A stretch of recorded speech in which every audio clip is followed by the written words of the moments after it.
In 2024, there were 429,350 crashes reported to the state of Georgia. Out of those, 146,225 involved injuries, and 1,514 were fatal crashes. Hello, I'm Morgan County Sheriff Tyler Hooks. There are approximately 1,750 automobile-involved fatalities each year in Georgia, but not every driver is the deceased. Some are passengers, some are bystanders on the streets. Others are motorists who were in the wrong place at the wrong time. Hello? Right. Okay, I'll be right over. You're going to want to see this. In addition to passengers and bystanders, fatalities can even include construction or cleanup workers on the side of the roadway, just doing their job.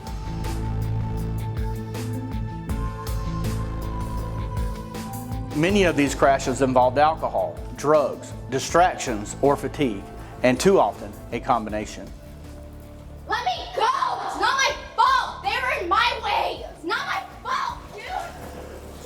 Her life as she knew it is over.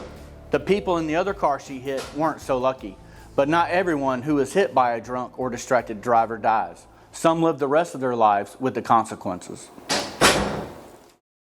My name's Harley Smith. I'm 29 years old. I'm a mother of one. He's 2.5 years old. His name is Miles. I'm a single mom. Jeez, look, you did that one good. I love animals. I ride horses every week. I love to read. In high school, I was a straight A student. I participated a lot in FFA, ROTC.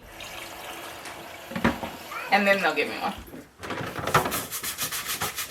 When I was 20 years old, I was involved in a car accident that left me paralyzed waist down as a result of driving while intoxicated. I set out to go to Atlanta, Georgia for a childhood friend's 21st birthday. We started drinking around noon and we persisted with it until about 8:30. By then I was completely incoherent. I was blacked out, can't recall a single thing that happened. They told me that we got in the car to go to the nightclub, and on the way to the nightclub, I got really sick. They took me back to her apartment, left me there alone to sleep off the alcohol.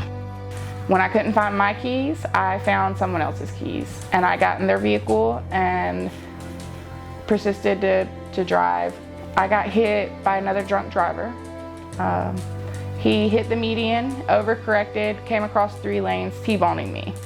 As a result, I was ejected 50 feet out of the vehicle. I had a blast fracture to my T12 vertebrae, and it cut my spinal cord completely in 2.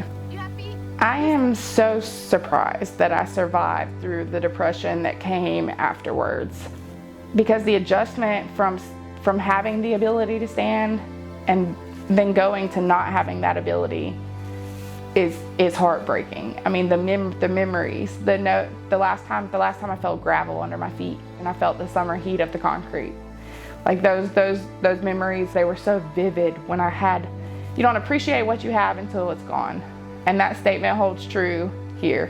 So once that was gone, it was life-changing. And the depression that followed was very, very dark. I actually went in front of the judge and gave a victim impact statement when we closed out the case. And her only response after I read it was, wow, that came from an extremely dark place. And it was a nightmare. Between the nerve pain and the adjustments, and then not having a handicap accessible home, all of that posed a huge challenge for me.